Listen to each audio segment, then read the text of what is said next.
Pero ngayong umaga alam naman natin ito kasi recently syempre nakaka-celebrate natin ng Christmas, tapos meron tayong New Year, yung Chinese New Year. At yung mga ganitong mga special social gatherings, hindi naman nawawala ang konting inuman. Kumbaga, social drinking lang naman to.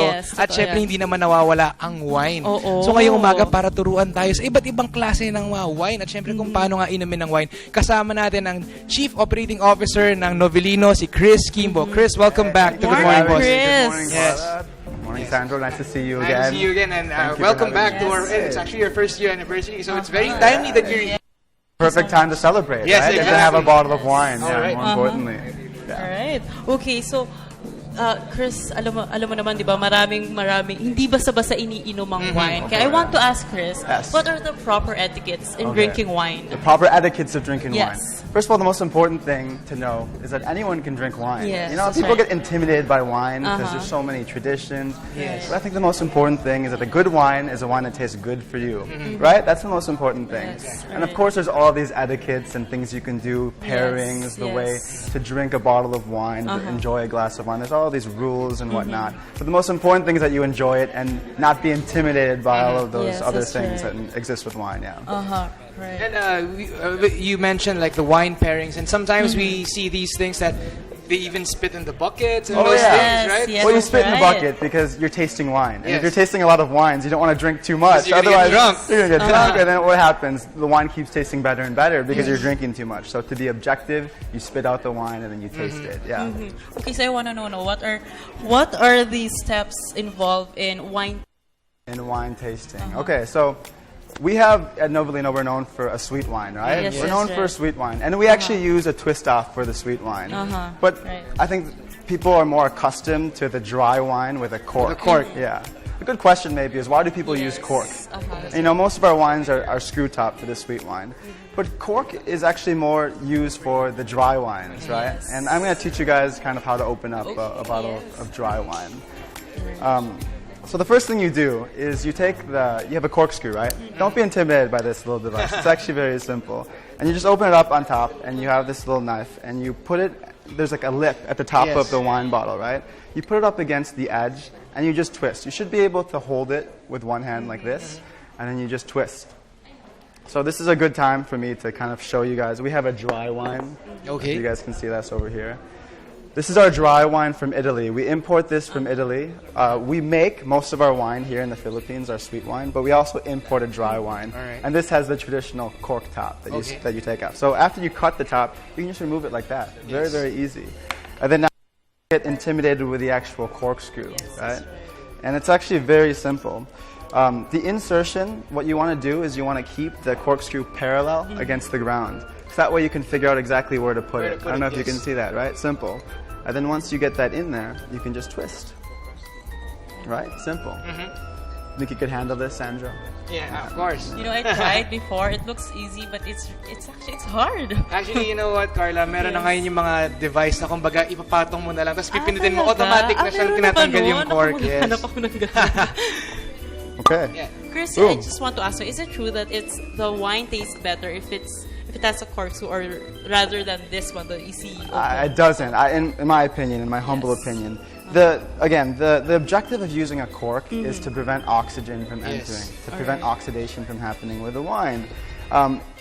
If your objective is to prevent oxidation, plastic actually works better than a cork. And that's why we typically use a screw top for most of our dry wine. And it's a lot more convenient actually when you think about it. Yeah, it's more convenient too. So now you've mentioned your dry wines from Italy. So maybe now you could differentiate or help our viewers know the difference between the dry wine and the sweet wine that you produce here. Yeah, so a sweet wine is partially fermented. So a lot of people, they don't know the difference between a dry wine and a sweet wine, right? Yes. A dry wine is all of the sugars from the grape juice get converted into alcohol. Does that make sense to you guys? It's very simple. So a dry wine, you have sugars present in the grape juice, and the sugars convert into alcohol. Very simple. And then for our wines, what makes us unique is that only part of the sugars get converted into alcohol.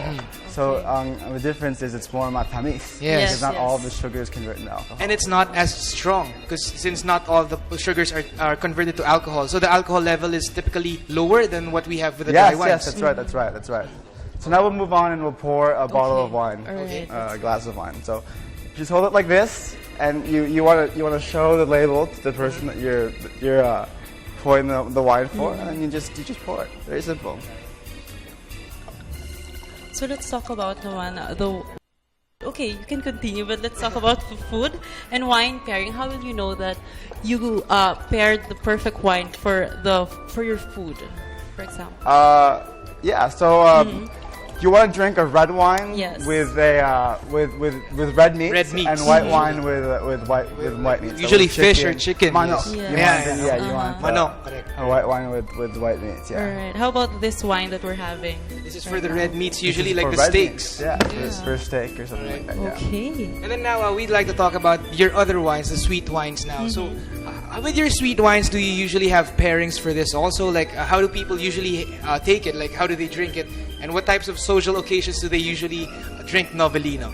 You can drink Novelino or wine with, I think every day is worth celebrating, right? People typically drink wine and they associate with a celebration, but I think every day is worth celebrating. So you can drink wine whenever you want. And it's actually healthy because they say that it's good to drink a glass, at least one glass of wine every day. It's good for the heart. That's what they say. So red wine has what's called red.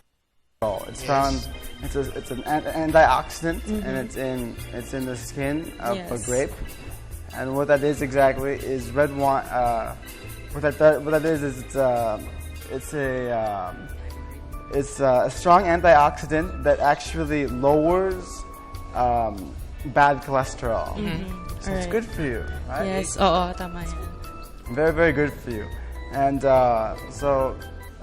that's why they say a glass of wine is good for you. A glass a day keeps the doctor. A glass a day keeps the doctor away. Yes, just not a bottle.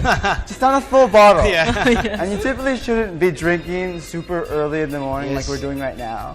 We're just tasting it. Sobrang maaga, di ba? Ano ang oras?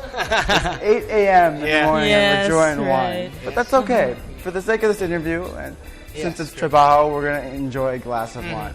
Let me continue, and I'll show you guys exactly how to taste and drink a wine. Yes, The first thing is there's so many different glasses of wine, right? There's like there's two different glasses of wine that you typically see, maybe three depending on the. So people see like a glass with a big round opening, then people see a glass with a more narrow opening. And if you're used to looking at wine, you probably see you'll find a bigger hole for a red wine than a white wine, right? Are you guys familiar with that? Yes. Actually, especially with the champagnes, they use a smaller one, smaller glass. Exactly. Slimmer. And people probably wonder why, right? Yes. I'll tell you why. So the reason is a red wine is typically more aromatic than a white wine. So it gives you, part of drinking the wine isn't just drinking it right away, which is important. It's the most important part. But part of it too is really enjoying the entire process of drinking wine. And so, I don't know if it's too early, guys. We'll give a cheer, but cheers. But what you would do is you would kind of swirl it around. This oxidates the wine, so it lets it breathe. Have you guys heard that? Yes. This is the reason why sometimes some people use decanters. Yes. They use decanters to let the wine. To let it oxidize better. Let the wine oxidize better after it sits. So, again, like I said, part of the wine isn't just drinking it. It's the aroma. It's the aftertaste. It's the finish. So, I'll sip. How long does that last in your mouth, right? You just savor the flavor. Yes, right. And there's also a proper way to hold a wine glass, is it right? Yes, of course. So you want to keep from touching the actual glass. Yes. The reason why they even make wine glasses is to prevent your body temperature from changing the temperature of the wine. All right. Chris, probably right now maybe you could give a message to our viewers to wrap up our conversation this morning, like especially about any upcoming events that you have, like wine tasting events for Novelino or anything that you have coming up. So thank you everyone for joining us this morning. Happy Monday on behalf of Novelino Wines. And I think the most important thing, the message I want to get across is that a good wine is a wine that tastes good to you. Yes, we have dry wine, which we feel is excellent. But if you like, more sweet wine, and you like sangria or something that's not dry and it doesn't require a twist top, you should still drink it. You should drink whatever makes you happy and whatever tastes good to you. Maraming Thank you for having Chris, me. Yeah. Quimbo, alam mo, napakasarap na kausap itong si Chris na very passionate about wines, and we really learned a lot from you this Thank you. morning.